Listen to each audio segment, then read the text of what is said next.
Et c'est donc aujourd'hui que François Bayrou va dégainer le 49.3. En reprenant les conclusions de la commission mixte paritaire dont on parlait la semaine dernière pour le budget, engageant donc la responsabilité de son gouvernement et ouvrant la voie à une motion de censure. Alors on ne sait pas ce que fera le Rassemblement national. Les regards sont d'ores et déjà tournés vers les socialistes avec qui le gouvernement a négocié l'interdiction. Sans surprise, François Bayrou aura recours au 49.3 et sans surprise, LFI votera la censure. Manuel Bompard, le coordinateur du mouvement, explique pourquoi. Pour faire chuter ce budget, parce que ce budget est le pire budget que le pays n'ait jamais connu depuis 25 ans, le budget le plus austéritaire. Les Insoumis continuent de mettre la pression sur les socialistes pour qu'ils votent eux aussi la censure, mais rien n'est encore décidé pour ceux qui ont pourtant négocié avec le gouvernement, rappelle le député PS Arthur Delaporte. Ce qui est entre nos mains, c'est de faire face à ce dilemme entre un budget que nous ne soutenons pas, mais aussi la nécessité de voir quel est le coût d'une éventuelle nouvelle censure. Je pense qu'on ne censurera pas, confie un élu PS. En attendant, le député macroniste David Amiel appelle les socialistes à la responsabilité. La France a besoin d'avoir un budget de compromis. Et c'est ce que nous avons essayé de bâtir en reprenant notamment l'intégralité des engagements que François Bayrou avait pris devant les socialistes au moment de la déclaration de politique générale. Du côté du RN, le député Jean-Philippe Tanguy se prononce en faveur de la censure à titre personnel, mais son groupe reste toujours flou.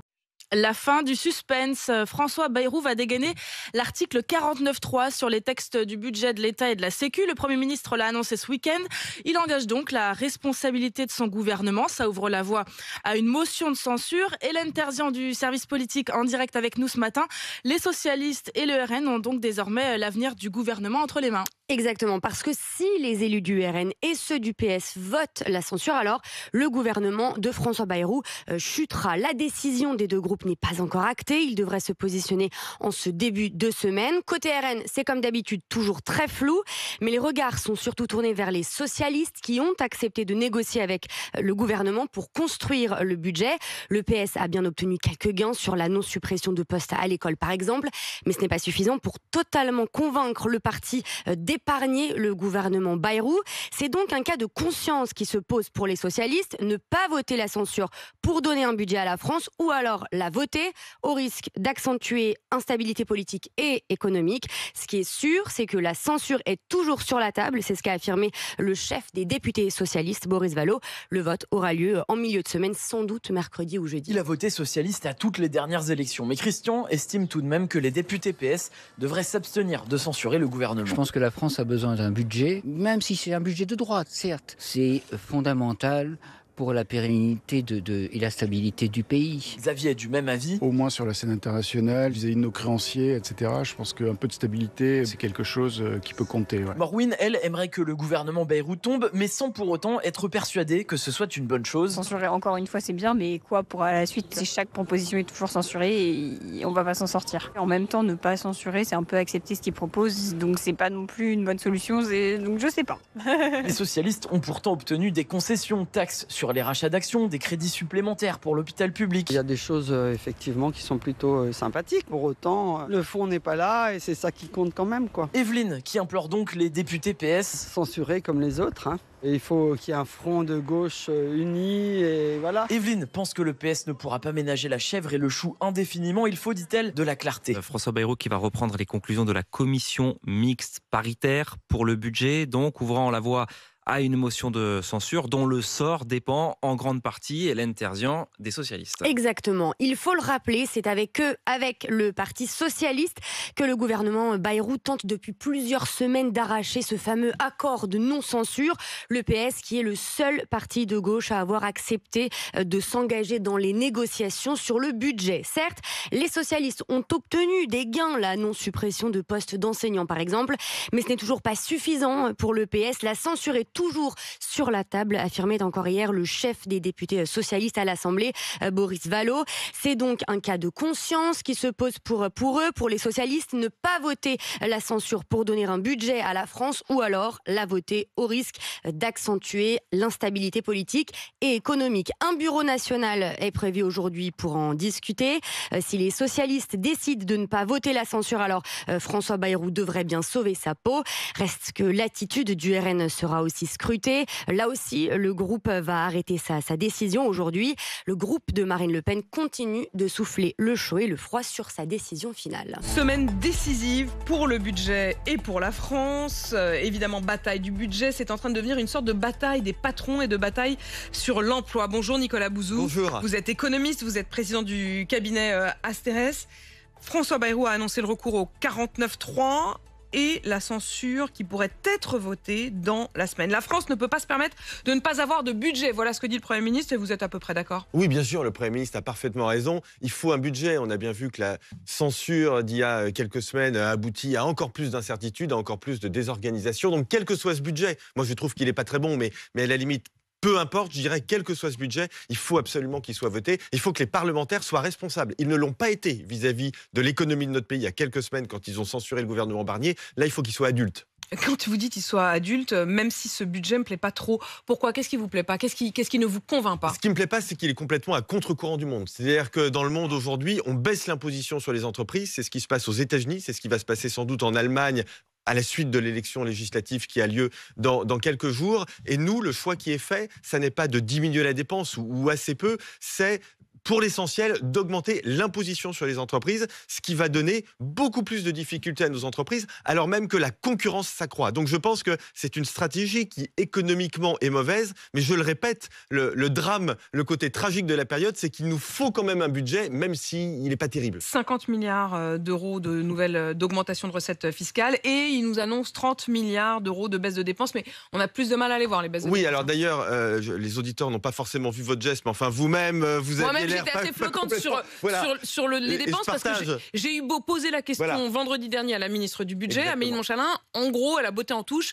Sur les taxes, on a bien compris où elles étaient. Sur les baisses de dépenses, j'ai toujours pas vu. J'ai exactement le même sentiment que vous. Je voudrais quand même rappeler que si on a 30, 40, 50 milliards d'augmentation d'impôts, c'est une charge fiscale qui est très lourde. C'est l'équivalent de ce qu'avait fait François Hollande et Jean-Marc Ayrault, vous vous en souvenez peut-être, en 2012. Et c'était un choc fiscal. Donc quand François Hollande avait été élu président de la République, c'est un choc fiscal qui, à l'époque, avait affecté l'économie. Donc là, on aura la même chose. Donc on a vraiment ce déséquilibre qui met beaucoup trop l'accent sur les hausses d'impôts. Nicolas Bouzou, le Haut Conseil des finances publiques estime que les prévisions de croissance sont largement trop optimiste. En gros, il faut le dire, le gouvernement il table sur 0,9% de croissance et c'est évidemment, ça change tout si on est à un demi-point de moins ou quoi que ce soit. Est-ce que c'est encore réaliste ces 0,9% de croissance? Pas sûr, d'autant plus que augmenter les impôts sur les entreprises, c'est au bout du compte moins d'investissement, moins d'emplois, donc pas forcément plus de recettes fiscales. Là encore, on a le précédent de 2012 où quand François Hollande avait beaucoup augmenté les impôts, finalement on avait eu beaucoup moins de recettes fiscales qu'escompté. Je pense que c'est ce qui se passera en 2025. Et la comparaison avec les États-Unis, vous venez d'en parler. Oui. Bernard Arnault, je le disais, non seulement a critiqué les taxes